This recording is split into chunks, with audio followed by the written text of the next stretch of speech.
안녕하세요. 정원입니다. 최근 들어 약물 오남용에 따른 피해가 늘어나면서 올바른 약 관리와 복용법에 대한 주의가 각별히 요구되고 있는데요. 그래서 오늘은 한인 캐나다 의사협회 소속 이승준 가정의를 모시고 약에 관련한 잘못된 상식이나 유의사항 등에 대해서 자세히 알아보도록 하겠습니다. 안녕하세요. 안녕하세요. 네, 안녕하세요. 반갑습니다. 오늘은 약에 대한 올바른 관리와 복용법에 대해서 말씀을 해주신다고 하셨는데요. 여기서 말하는 약이라는 게 우리가 흔히 오브 더 카운터로 얘기하는 그런 약이 아니고 의사 선생님이 처방을 받아서 받게 되는 그런 처방약을 말씀해 주시는 건가요? 예, 오늘 말씀드릴 네. 그런 약들은 네. 처방전 약에 대해서 좀 더 설명을 해드리려고 할 건데요. 네. 말씀드렸듯이 처방전이라는 건 의사의 처방전이 있어야만 네. 살 수 있는 약들이고요. 네. 오버 더 카운터라는 약들은 의사의 처방전 없이 항상 수시로 약국에서 가지고 있어서 언제든지 사셔서 쓰실 수 있는 약들입니다. 네, 잘 알겠습니다. 그럼 이 처방약이라는 게 어떤 식으로 관리를 해야 되나 상당히 포괄적이기는 한데요. 예. 네. 그래서 앞서 말씀드린 것처럼 약물 사고에 관해서 네. 그런 것을 막기 위해서 오늘 조언을 드리려고 하는데요. 그래서 네. 처방약을 집에 갖고 계신데 이런 아이가 같이 살고 있다면은 네. 분명히 주의를 해야겠죠. 네. 그래서 여기 보시면은 아이들이 열기 어렵게 만드는 네. 방법이 여러 가지 있는데요. 이러한 약들은 이제 쉽게 트위스트 오프를 하면은 네. 열을 수가 있죠. 그러면 쉽게 약에 대해 손을 댈 수 있지만 네네. 이러한 다른 약들은 그 통을 열려면 홈을 이렇게 맞춰서 네. 열어야 하지만 네, 열 네. 수 있고요. 홈이 맞지 않으면 열리지가 네, 열릴 오픈하기가 수가 없죠. 개봉하기가 좀 쉽지 않나요? 그렇죠. 그리고 네. 또 이런 것들도 많이 보셨을 텐데요. 네. 위에서 눌러줬을 때 트위스트를 했을 때만 열려질 수 있는 약들이죠. 네. 그리고 또한 치매가 있는 환자분들을 돌보신다면 그런 약들도 관리를 잘 하셔야 되겠고요. 네. 또 마지막으로는 어떤 맞는 말인지 모르겠는데요. 네. 비행 청소년이라 그러죠. 네. 그런 청소년들이 요 사이에는 그 처방전 약들을 여러 개를 같이 합쳐서 네. 그것을 나눠서 섞어서 복용하여서 그러한 뭐 환각이나 이러한 것들을 그래요. 일으키는 것을 원하는 그런 방법도 있어서요. 네. 그런데 권리를 조심을 하셔야 되겠습니다. 네. 근데 보통 이제 처방약을 처방 받으시는 분들, 오랫동안 복용하시는 분들은 어떤 질환이 있으신 분들이 많을까요? 예, 처방전을 오랫동안 복용하시는 분들은 네. 보통 이제 지난번에 말씀드렸던 만성 질환을 갖고 네, 계신 분들이 그렇죠. 관리를 하기 위해서 많은 약들을 복용하시는 게 되겠죠. 네. 근데 보통 약들은 유통기한이라는 게 있지 않나요? 그 약 유통기한은 꼭 지켜줘야 되는 건지, 물론 이제 상식적으로 그렇게 되겠지만은 아니면 좀 지나도 뭐 지난 지 얼마 안 됐기 때문에 복용을 해도 괜찮은 건지 모르겠어요. 좀 말씀해 주시겠어요? 예, 그러셔서 이제 네. 오랫동안 쓰시지 않으셨던 약을 다시 복용하고 싶으시다면 우선은 담당 의사께 찾아가셔서 그러한 증상에 맞는 그 약인지 여쭤보셔야 하고요. 또 네. 그렇지 않더라도 앞서 말씀드린 그런 유통기한이나 이런 것이 있기 때문에 약사님께 찾아가셔서 다시 복용하여도 효과가 있는지 그러한 것을 여쭤보시고 복용하시는 게 좋겠습니다. 네, 잘 알겠습니다. 근데 저희가 보통 저만 해도 그런데요. 여행을 가거나 아니면 이제 매일 복용하는 그런 약의 경우에도 좀 덜어서 다른 통에 좀 덜어서 좀 작은 통이라든지 휴대하기 간편하게 하기 위해서 덜어서 쓰는 경우가 덜어 있는데 이런 경우에는 뭐 그게 뭐 잘못된 건지 아니면 주의할 사항이라든지 그런 게 있을까요? 예, 그래서 뭐 드시는 약들이 많지 네. 않다고 하시면은 그날 드셔야 되는 약들을 이렇게 기억하셔서 드시긴도 괜찮겠지만요. 네. 여러 가지 약들이 혼합되어 있다면은 그 약통을 다른 데서 담아서 보관하시는 거는 큰 문제가 있을 수 있죠. 그래서 네. 이러한 모든 약들은 레이블링이 돼 있거든요. 네. 그래서 어떤 약이고 얼마나 자주 복용을 해야 하고 그런데 어떤 분들은 보시면은 이 약통을 다 쓰시고 약통을 버리시는 게 아까우셔서 여기다가 이 다른 약을 채워 넣으시고 가지고 드시는 분이 네. 있으신데요. 그렇게 한다면 엄청나게 큰 사고가 일어날 수 있죠. 사고라면 어떤 사고가 야기될 수 있는 건가요? 그렇죠. 아무리 메모를 잘 하셨다 하더라도 네. 이 약에 들어가 있는 성분하고 레이블에 있는 약이 전혀 다른 약이 되겠죠. 그러한 경우에는 혼돈을 하셨을 때는 네. 큰 사고가 생길 수도 있습니다. 그러네요. 적당한 약이 아니라 치료 방법에 대해서도 엄청난 차이가 있을 수 있겠네요. 예, 잘 알겠습니다. 근데 보통 이제 우리가 통증을 잊기 위해서 먹는 약이라고 하면은 약간의 좀 아편 성분이 들어있는 그런 약들도 있을 수 있고, 저희가 또 흔히 응급실에서 처방받는 그런 약 중에 보면 이게 항생제들 많잖아요. 이런 경우에는 저희가 복용을 했다가 통증이 없어지면 안 먹었다가 아니면 또 생각나면은 남아있는 약이 아까워서 다시 먹게 되는 복용을 하는 경우가 있거든요. 이럴 때는 어떻게 올바른 사용 방법인지 모르겠네요. 네, 올바른 사용법이 아니시고요. 물론 아니지만 되게 많이들 그렇게 그렇죠. 하시는 것 같아요. 많이들 하시죠. 그래서 그렇게 생각이 돼요. 통증이 있으셨을 때 그런 긴박한 상황이 있으셨기 때문에 다음을 대비해서 이렇게 남겨놓고 하시는데요. 그 통증약은 이제 어떤 그 의사를 찾아갔을 때 어떤 그 원인을 알고 그래서 그러한 방법이 여러 가지 있는 것 중에서 통증을 완화시킬 수 있는 약들을 받으실 때 쓰실 수 있는 약이기 때문에 다른 통증이 나오셨을 때는 그 다른 통증에 대한 원인을 먼저 의사에게 조언을 받으시고 그 다음에 뭐 의사께서 그 원래 쓰셨던 통증약이 괜찮은 약이다 하면은 쓰시면 되고요.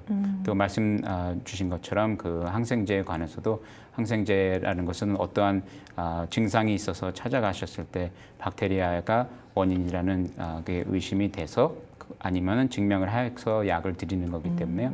그런 일정한 기간을 들여서 받으시거든요. 그래서 5일이면 5일, 7일이면 7일. 그러신데 이제 그 중간에 만약에 3일을 쓰셨다가 증세가 다 호전이 되셔서 나머지 4일분을 갖고 계셨다가 나중에 비슷한 증세에 나서 쓰신다면 꼭 박테리아가 아닌 그런 원인이 있었을 수도 있고요. 그렇다면은 필요 없게 항생제를 쓰신다면 정말 나중에 큰 그런 증상이 오셨을 때 꼭 필요할 때 그 항생제에 대한 내성이 생기셔서 항생제가 더 이상 작용을 하지 않을 때도 있습니다. 네. 방금도 언급을 해주셨지만 항생제의 경우에는요, 복용을 하는 경우에 뭐 어떤 경우에는 일주일, 어떤 경우는 2주 이렇게 기간이 좀 다르거든요. 근데 그 기간을 채우지 않아도 중간에 호전이 만약에 됐다면 증상이 완화가 됐다면 그때는 꼭 나머지 기간을 채워서 복용을 해야 되는 건가요? 아니면은 뭐 거기서 이제 멈추고 더 이상 복용하지 않아도 되는 건가요? 그거는 이제 뭐 담당 의사께서 찾아가셔서 그런 것을 하시는 게 좋겠지만 통상적인 룰로는 그 기간을 다 그 7일이면 7일 그런 기간을 호전이 되셨다 하더라도 다 끝내고 복용을 끝내시는 게 좋을 것 같습니다. 네, 저희가 받는 그 처방약 중에는 보면은요, 이렇게 규칙적으로 복용해야 되는, 예를 들어서 뭐 일주일에 한 번 아니면 한 달에 한 번 이렇게 규칙적으로 복용해야 하는 경우가 있고 또 그렇지 않은 경우가 증상이 나타날 때만 복용을 하는 그런 경우가 있는데 일반적으로 저희가 이렇게 말씀해 주실 수 있는 규칙적으로 꼭 복용을 해야만 하는 그런 약의 경우는 어떤 약이 있으며 또 반대의 경우는 어떤지 좀 구분해서 말씀해 주시겠습니까? 예, 그래서 규칙적으로 드셔야 되는 약들을 포괄적으로 말씀드리면 그런 만성 질환을 갖고 계신 분들이 만성 질환을 관리를 하시기 위해서 드시는 약들이 아주 큰 예가 되겠죠. 그러시고 꼭 필요하실 때만 드셔야 된다는 약들은 말씀해 주신 것처럼 그런 어떤 증상이 나왔을 때 그런 증상을 완화시키기 위해서 그런 증상이 나올 때만 복용하는 약들이 있고요. 네. 그러면 방금 말씀하신 그 규칙적으로 꼭 복용해야 된다는 만성 질환의 경우라고 말씀을 하셨는데 그 해당되는 질환이라고 말씀을 하신다면 보통 어떤 경우가 될까요? 예를 들어 뭐 갑상선 약이라든지 콜레스테롤 조절 뭐 이런 약들을 말씀하시는 건가요? 그럼요. 지금 말씀해 주신 것들이 다 그러한 만성 질환인데요. 그래서 뭐 제일 흔한 예를 드리자면은 지난번에 말씀드렸던 당뇨나 고지혈증이나 앞으로 또 다룰 고혈압에 관한 그러한 게 제일 흔한 성인이 갖고 있는 만성 질환이 되겠죠. 그래서 이러한 약들은 꾸준히 복용을 하셔야지만 이러한 질환이 관리가 됩니다. 그래서 그것을 약을 드시지 않으신다면은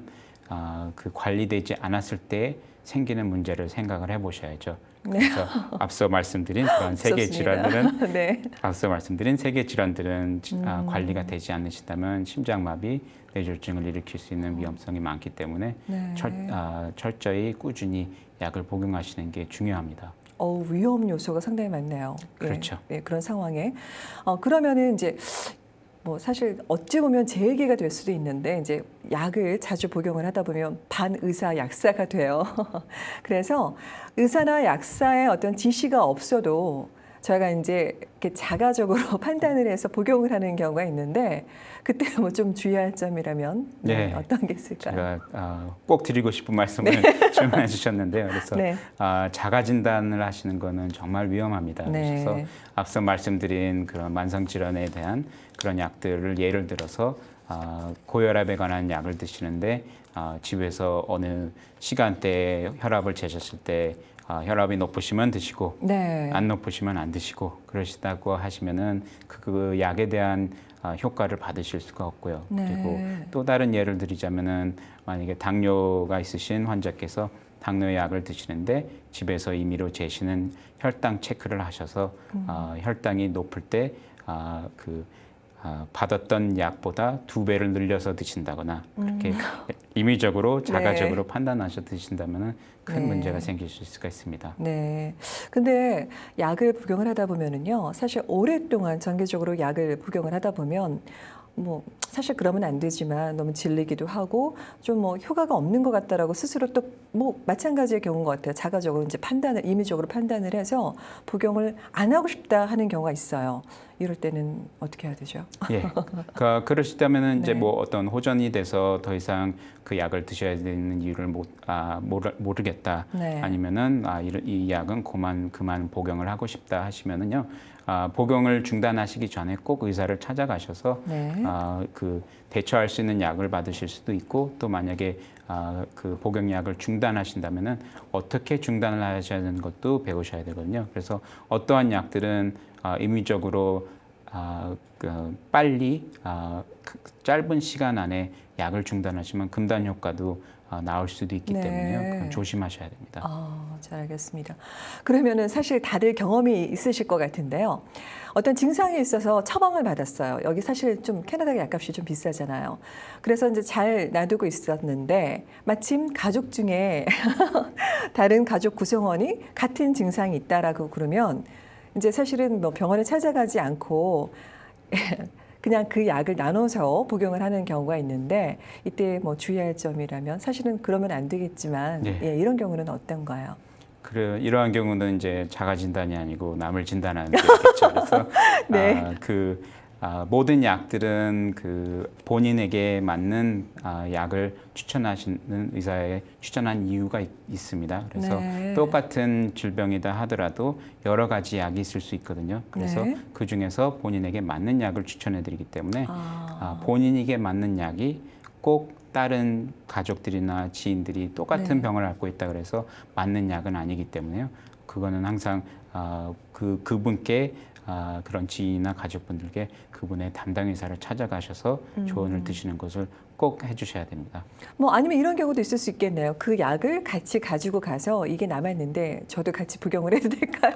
이럴 수도 있지 않을까요? 그러셔도 되죠. 확인을 그래서 받고 나면은 사실은 그죠? 그럼요. 그래서 네.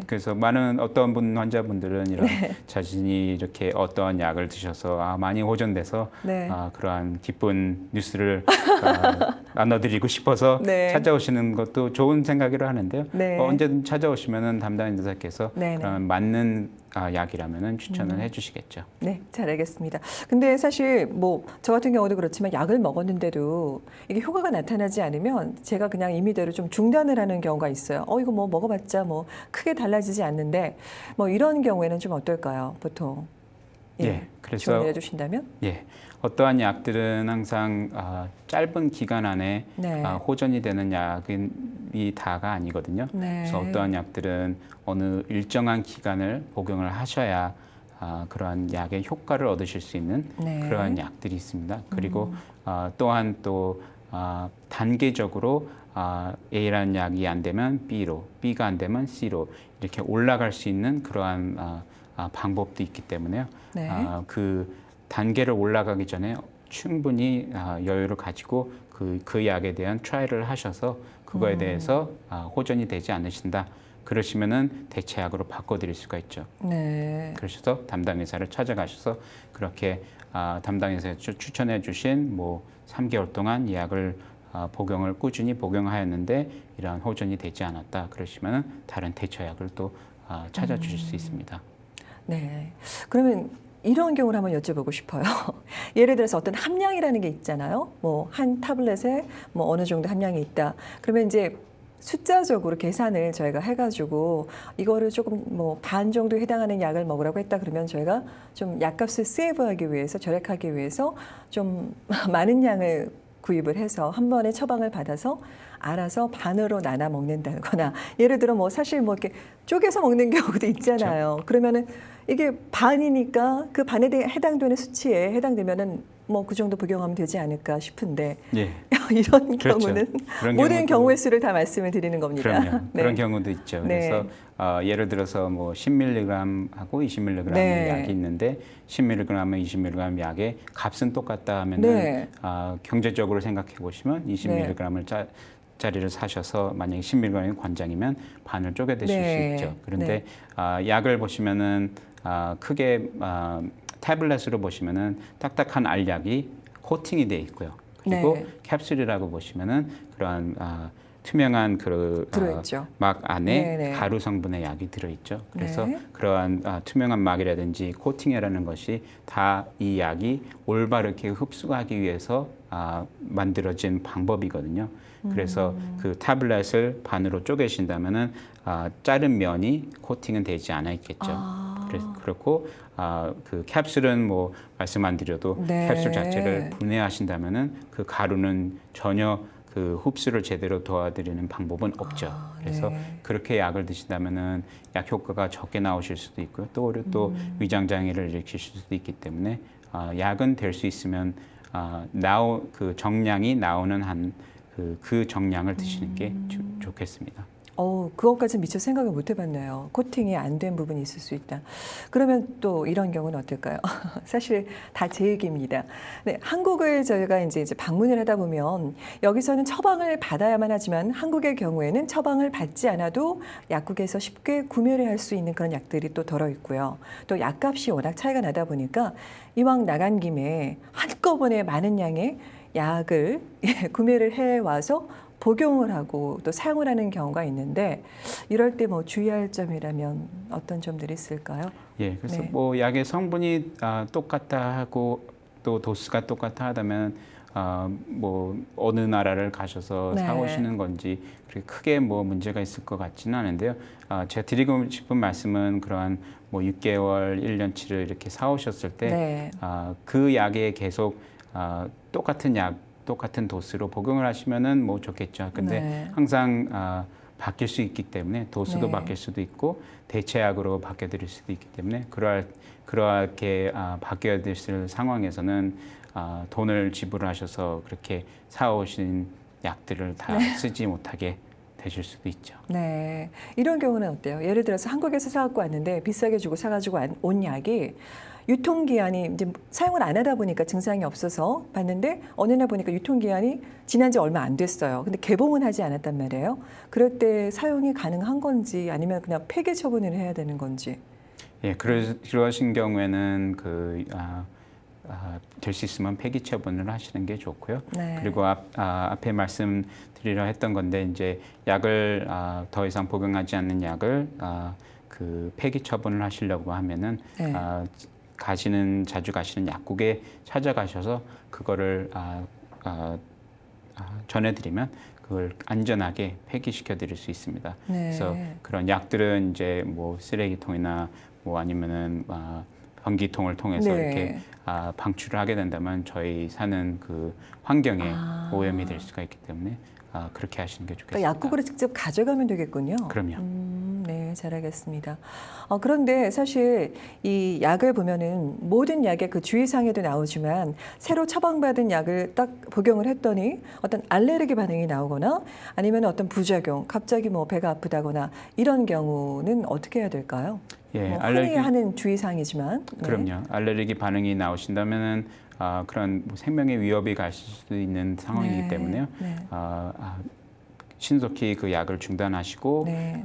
담당 의사를 찾으시거나 아니면은 응급실을 찾아가시는 게 좋겠고요. 그리고 오늘 심한 부작용이 나오신다면 그것도 약을 중단을 하시고 그 담당 의사를 찾아가셔서 그 알레르기 반응이나 부작용이 나온 외의 대체약을 권장을 해드릴 수 있고요. 그리고 네. 또 중요한 것은 그 알레르기에 정말로 알레르기 반응이 나왔다 하더라면 그 약을 의사가 이러한 알레르기 반응이 나왔다는 것을 알아야지만 다음에 그 약 성분하고 비슷한 성분을 피할 수 있는 아주 중요한 정보가 되겠습니다. 네. 아무래도 이제 약을 자주 복용하시는 분들이라면 어르신들이 아닐까 싶어요. 이제 좀 정기적으로 복용도 해야 되고 또 많은 약을 또 복용하시는 경우가 많은데 어르신들의 경우에 이 처방약을 올바르게 관리하거나 복용하는 방법을 좀 말씀해 주신다면요.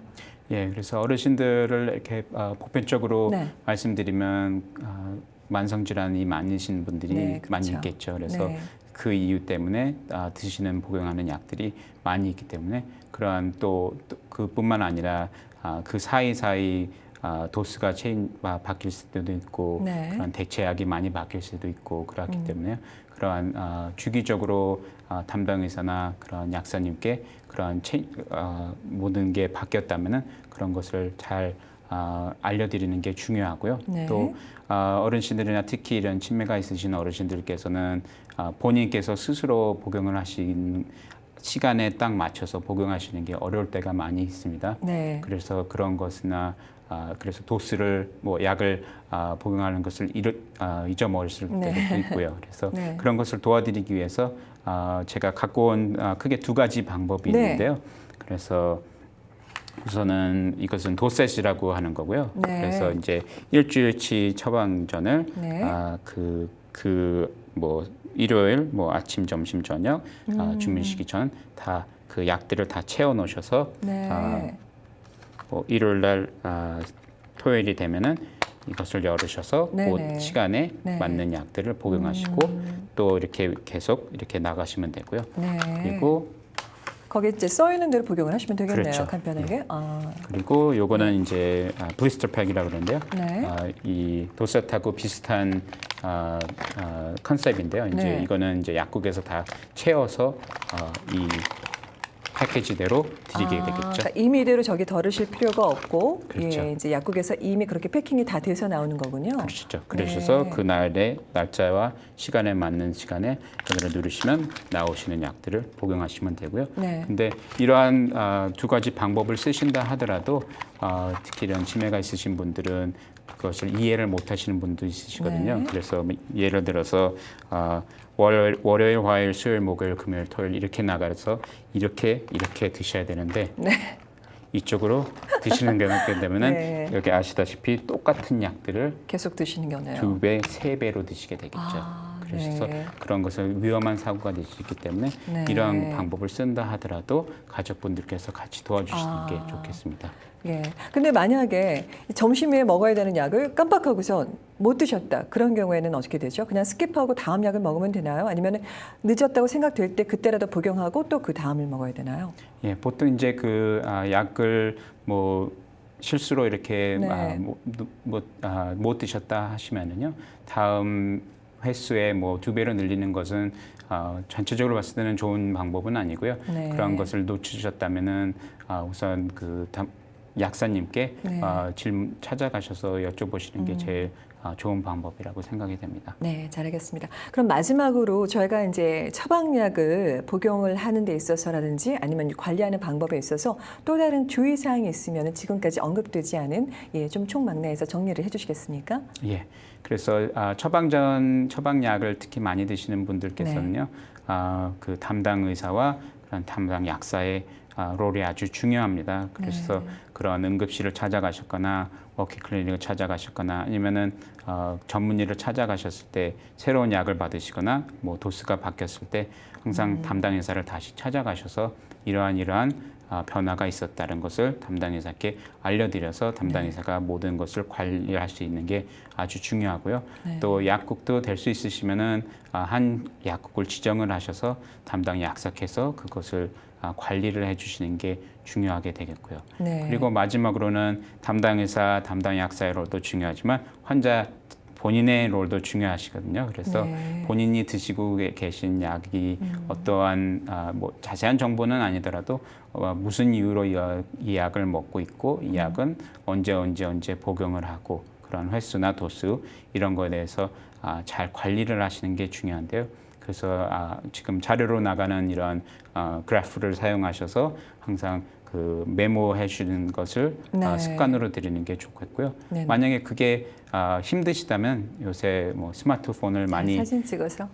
갖고 계시기 때문에 이러한 네. 그 드시는 약 하나하나를 레이블이 보이게 찍어 놓으신다면은 좋은 방법이겠네요. 네. 그러면 약의 이름도 나오고 뭐 약에 관한 정보도 나오지만 네. 이 약을 준 처방한 약 의사의 이름도 나오기 때문에 네. 앞으로 좋은 그 응급실이나 이런 데 찾아가실 때 좋은 네. 도움이 되실 겁니다. 네, 잘 알겠습니다. 항상 그런데 가면은 물어보더라고요. 지금 현재 복용하고 계신 약, 아니면 최근에 복용한 약.